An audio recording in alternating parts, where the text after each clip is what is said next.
19h passées de 45 minutes ici à Bujumbura, il est même heure à Paris. Et 6h de moins à Washington DC. Madame, Messieurs, bienvenue dans ce rendez-vous du journal parlé à langue française sur votre chaîne BTV. C'est d'abord les sommaires. Ça vient juste de tomber à l'instant même. Les prix de l'essence et du mazout viennent de baisser à partir de ce lundi.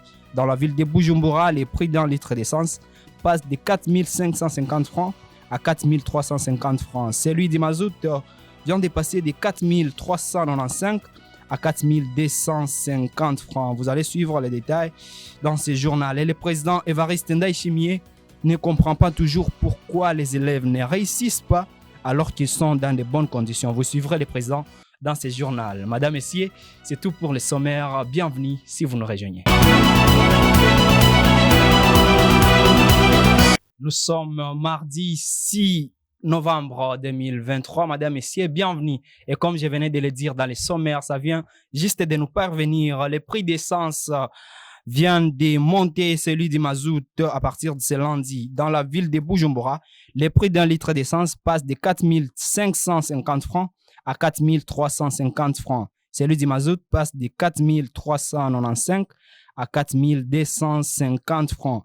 Le pétrole, en revanche, évolue dans le sens inverse. Il monte de 100 francs bout, passant de 4 150 francs à 4 250 francs. C'est l'annonce du ministre de l'hydraulique, de l'énergie et des mines, M. Ibrahim Ouizeye. Vous aurez plus de détails dans nos prochaines éditions. Et le président de la République, son Excellence Évariste Ndayishimiye, se demande toujours pourquoi les élèves ne réussissent pas alors qu'ils sont dans de bonnes conditions. Pour sa part, il propose un dialogue entre les enseignants et aussi les parents des élèves. Permettez-moi de suivre dans cet extrait son Excellence le président de la République. Jewe nta muvyeyi yigeze ambwira ngo genda kugira etude. Ahubwo narashika ngo ja kuvoma, ja gusenya. Mugabo tukamenya. Mugabo umwana uno munsi ahubwo benshi amazi ari mu nzu. Bafise umuboya ateka. Boga mu nzu ntibaja kuvoma. Quant à moi, mes parents ne me disaient jamais d'aller faire l'étude, mais plutôt on me demandait d'aller puiser l'eau, chercher de bois de chauffage. Et on a réussi. Mais aujourd'hui, l'enfant ne va pas puiser l'eau. L'eau se trouve dans la maison. Tout est là, mais il ne réussit pas. Est-ce que la faute est à l'enseignant ou aux parents? Il faut que les parents et les enseignants collaborent. C'est pourquoi, depuis que vous m'avez élu pour vous diriger, j'ai dit comme ça, quelle solution pour avoir de beaux enseignants? J'ai demandé une formation aux enseignants et vous m'avez dit autre chose. Vous êtes content de participer au service sans travailler. Premièrement, si vous voulez être de bons fonctionnaires de l'État, ayez l'esprit d'aimer le pays, car vous travaillez pour la nation. Quand vous dites que les salaires sont moindres, vous vous imaginez d'où sont venus ces frais. Je vous demande d'éveiller vos consciences. Ubwo duhora twiyumvira ico gihugu iyo gikura ayo mahera kandi ndabasavye mwese muzirikanye mu buvyure umukuru w'igihugu arabarongoye mu bikorwa mwebwe mukora niba hageze ko duharura imishara je nico ituma ndababwira nti burya intwari ibereye ivuga iti ibintu bibere ku mugaragaro hamwe mumenya muti mukeya ca leta ari mwangahe. Et les habitants de la zone Ngagara qui exercent différents métiers au bord de l'avenue Bissoro se lamentent qu'ils travaillent à perte depuis déjà 3 mois suite à l'arrêt des travaux de construction de cette avenue.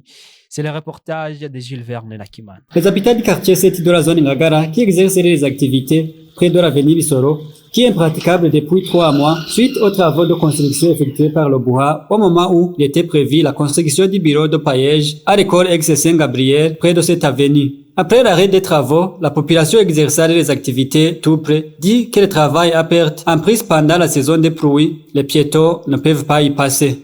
La population de cette localité vient de passer un mois sans électricité. Depuis que cette route est devenue impraticable, nous avons perdu beaucoup. Nous passons toute une journée sans avoir un client. Les véhicules ne peuvent pas y passer, même pour ceux qui marchent à pied. Nos familles ne peuvent pas accéder à manger car on ne peut pas avoir même 10 000 francs beaux. Aujourd'hui, on n'a pas d'électricité. Nous restons comme ça, sans avoir de quoi à faire, à cause de cette impraticabilité de cette route. Nous demandons à l'État de nous aider à faire pression à ceux qui ont gagné le marché de réhabiliter cette route, de faire vite car les commerçants commencent à déplacer leurs marchandises dans les autres marchés. Le chef de quartier Bukurusiri demande à Robuha de reprendre la construction de cette avenue. Ce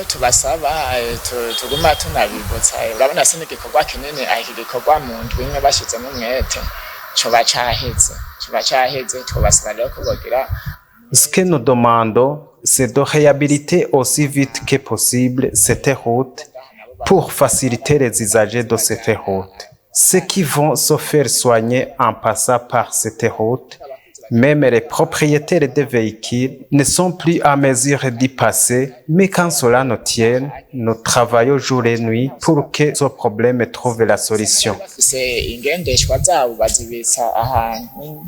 bakazirihira amahera n'ibyo bibazo nabyo turahura nabyo ariko tukomeza tubizeza yuko turiko tubikorana n'ababitanguye kugira ngo ico gikorwa gihere vuba kugira ivyo bibazo bive mu nzira. Vous saurez que l'avenue Bissoro était pavée après la récolte des fonds auprès des habitants en 2012. Le ministre de la Santé publique et de lutte contre le sida a lancé un concours média. Sadik Nyonghuru, il est chef de service information, éducation et communication au sein des PNSR, indique que le but du concours est de mettre fin à la fistule obstétrique par tous les moyens. C'est le reportage de Elvis Mounianez. Un concours média a été organisé dans le but de mettre fin à la fistule obstétricale, comme le signale Sadik Nyonghuru, chef de service information, éducation, communication à la PNSR. Pour l'élimination de la fistule obstétricale au Burundi est lancé sur le thème No à la fistule obstétricale.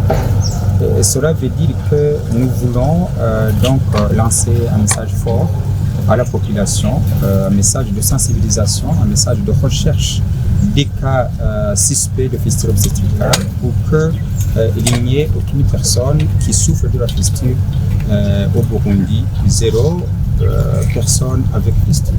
Et cela ne peut pas se réaliser sans le concours des médias, parce que vous savez que les médias au Burundi, les gens écoutent la radio, au Burundi, les gens sont sur les réseaux sociaux, au Burundi.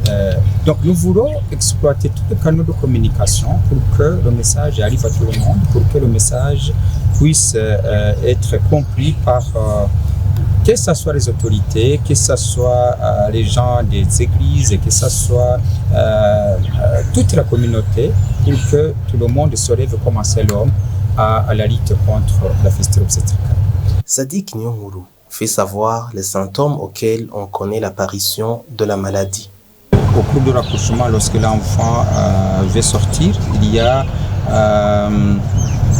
un temps, c'est-à-dire que si l'enfant passe plus, si la femme passe plus de 24 heures sans l'assistance médicale, il y a un trou qui peut se former sur la vessie et sur le rectum, et ce qui fait qu'il y a le passage des urines qui dévie le circuit normal, et qu'il y a un écoulement de sel, un écoulement, je dirais aussi, des urines qui dévie vers, qui passe par le vagin. Et cet écoulement, c'est un écoulement que je dirais permanent. Et que cet écoulement d'urine, cet écoulement de sel, ce qui fait que la maman même ou la femme même dégage de mauvaises odeurs. Vous saurez qu'au centre Urumuri de Gitega, on traite gratuitement la maladie de fistule obstétricale. L'université d'épée en Afrique a déjà formé plus de 400 bâtisseurs d'épée venus de différents pays d'Afrique. Cette université vient de célébrer ses 20 ans d'existence cette année, même en 2023. Les détails avec Raymond Prosper Nyongo. L'Université de paix en Afrique a célébré ses 20 ans d'existence ce 4 novembre 2023 dans les enceintes du centre Jeune Kamenge. Abbé Aimé Irakoze explique le fonctionnement de cette université sans campus. Par Université de paix en Afrique, nous comprenons qu'il y a des gens qui se sont mis ensemble pour instaurer une manière de donner une formation sûre, forte et courte dans un peu de temps, une période de 3 semaines, sur la paix. Et cette formation se fait de tour à tour dans différents pays de l'Afrique. C'est ce qu'on appelle le campus de l'Université de paix en Afrique. Sœur Oliviette Irambona, bénéficiaire de la formation de l'Université de paix en Afrique, parle quant à elle de la nature de la dite formation sur la paix. Nous avons suivi la formation sur la paix et là nous étions ensemble avec d'autres pays, mais d'Alipa, une université de paix en Afrique. Et nous avons suivi quelques modules concernant la biographie, la communication non violence, la bonne puissance, et l'analyse des conflits et en fait l'Afrique de l'espoir. C'est dire que là où il y a les conflits, nous sommes appelés de bâtir la paix en commençant par nous-mêmes, en commençant par soi-même, parce qu'on nous a invités de donner ce qu'on est et donner ce qu'on a. Avant d'amener la paix à mon prochain ou à mon environnement, je commence par moi-même. Durant les 20 ans de son existence, l'Université de paix en Afrique a de grandes réalisations à son actif, dont la formation de 400 bâtisseurs de paix, comme l'affirme le cofondateur de l'Université de paix en Afrique et président du conseil d'administration, Jean-Blaise Kenimogne. Durant les 20 ans écoulés, nous avons formé à peu près 400 bâtisseurs de paix internationaux. Il faut préciser que l'Université de paix en Afrique fonctionne comme l'université d'été, c'est-à-dire que nous regroupons une vingtaine de responsables et de jeunes qui viennent des structures qui ont un mandat de promotion de la paix, de règlement des conflits, et nous les capacitons.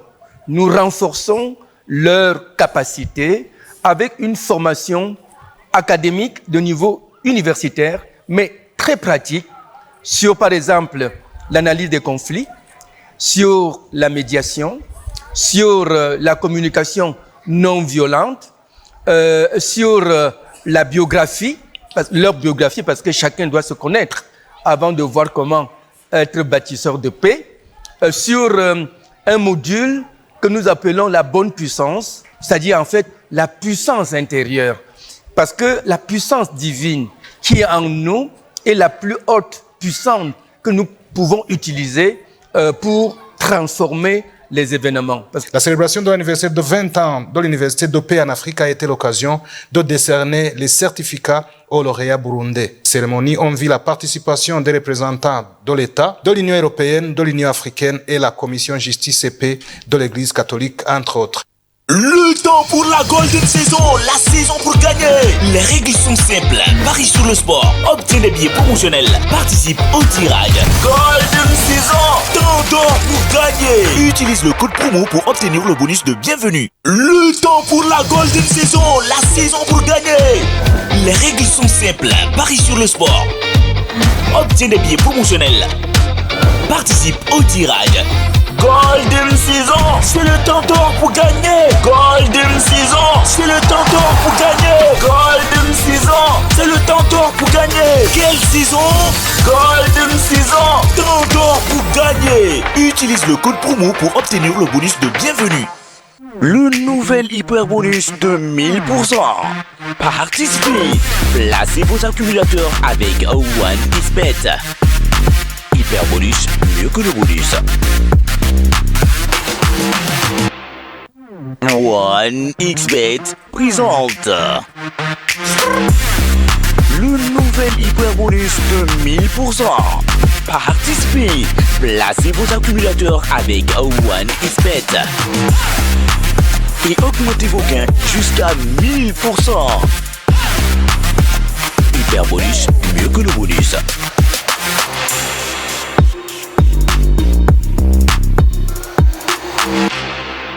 Et pour finir, je vous prends Elvis Mounianeza pour l'actualité à l'international. L'ancien chef de la junte guinéenne Moussa Dadis Camara, sorti de la prison avec 3 autres personnes samedi matin par un commando lourdement armé, a finalement été repris et remis derrière les barreaux avec 2 autres évadés le même jour. Seul manque encore à l'appel le colonel Claude Pivi, encore introuvable selon le porte-parole du gouvernement guinéen, Ousmane Gaoul Diallo. Ces personnes ont bénéficié d'un appui de certaines complicités, explique aussi dimanche 5 novembre sur l'antenne de France 24 Ousmane Gaoul Diallo. Ce qui est clair, c'est qu'ils ont un lien avec la personne qui a dirigé le commando. C'est le fils d'un des accusés, le colonel Claude Pivi, qui a dirigé des opérations et qui est lui-même un militaire. Celui qui est aussi ministre des postes de télécommunications et de l'économie numérique précise que le commando intervenu samedi à la prison de Conakry est venu préparer pour enlever ces 4 personnes. Ousmane Gaoul Diallo refuse de rentrer dans la polémique avec l'avocat de Moussa Dadis Camara qui avait laissé entendre samedi que son client aurait pu être sorti de la prison contre son gré. Il précise cependant que les premiers éléments de l'enquête en cours semblent aller dans un autre sens. C'est difficile de dire qu'ils ont été enlevés. Ils n'étaient pas les seuls accusés de ce procès, qui se trouvaient dans cette maison centrale. Pourquoi ce sont ces 4 personnes liées par l'accusation qui sont parties? Interroge-t-il. Et le porte-parole de l'exécutif guinéen poursuit. Ces 4 personnes sont parties, c'est vrai. Ils sont sortis et certains d'entre eux ont été retrouvés à 26 km de la prison et d'autres à 17 km. 2 personnes se sont déplacées à moto. Est-ce qu'on peut enlever quelqu'un et l'amener à moto? C'est difficile sans la volonté de la personne. Au Madagascar, le premier tour de l'élection présidentielle a eu lieu le 16 novembre à Madagascar, mais la grande île de l'océan Indien est secouée depuis des semaines par de graves tensions entre le pouvoir et la dizaine de candidats qui s'opposeront dans les urnes au président sortant Andry Rajoelina. Rassemblés dans un collectif de convenance au sein duquel chaque candidat se lance toutefois individuellement dans la course à la présidentielle. Les opposants appellent régulièrement depuis plus d'1 mois à descendre dans la rue, dénoncent un coup d'État institutionnel orchestré selon eux par M.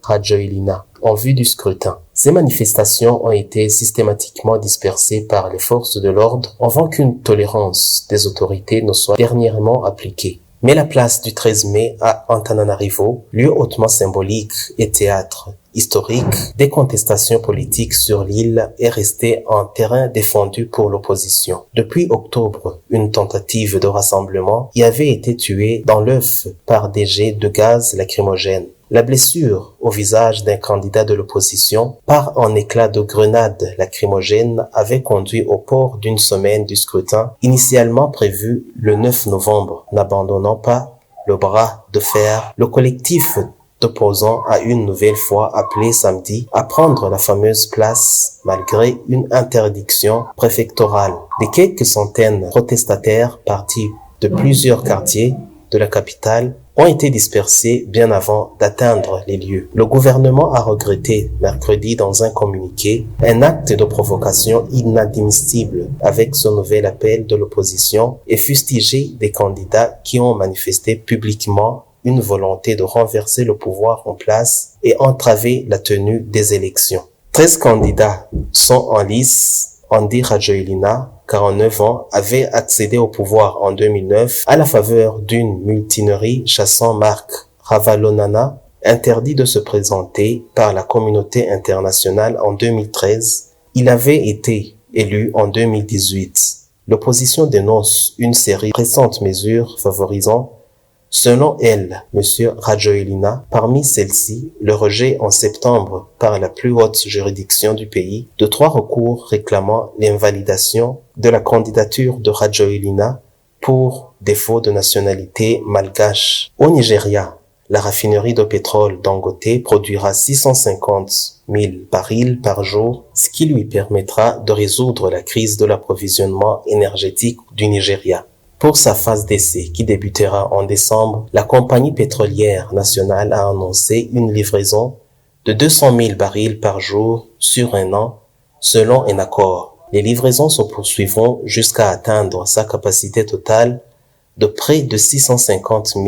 La raffinerie a entamé son processus de mise en service en mai après des années de retard pour un coût global de 19 milliards de dollars. Le Nigeria importe actuellement plus de 80% de ses produits pétroliers raffinés. Avec cette raffinerie, le pays devrait entièrement répondre à ses besoins, estimés à 72 millions de litres d'essence par jour. Outre l'élimination de la dépendance à l'égard des importations, la raffinerie Dangote peut potentiellement réduire la dépendance du Nigeria aux exportations de pétrole brut, étant donné qu'une grande quantité de pétrole brut sera raffiné dans le pays. C'est ainsi que s'achève cette édition, Madame, Messieurs. Merci de l'avoir suivi avec trop d'intérêt. Mais si vous nous avez pris en cours de diffusion, voilà quelques titres qui ont constitué ce journal. Les prix d'essence et du mazout viennent de baisser à partir de ce lundi dans la ville de Bujumbura. Les prix d'un litre d'essence passent de 4 550 francs à 4 350 francs. Celui du mazout passe de 4 395 francs à 4 235 francs. Vous avez suivi plus de détails dans ces journaux. Et aussi, le président de la République, son Excellence Évariste Ndayishimiye, se demande toujours pourquoi les élèves ne réussissent pas alors qu'ils sont dans de bonnes conditions. Et sur ce, il a proposé des solutions, des dialogues entre les enseignants et les parents des élèves. Madame, Messieurs, merci de votre aimable attention. D'ici là, portez-vous bien, gardez-vous bien, prenez soin de vous et de vos proches car demain est une nouvelle vie. Bye bye.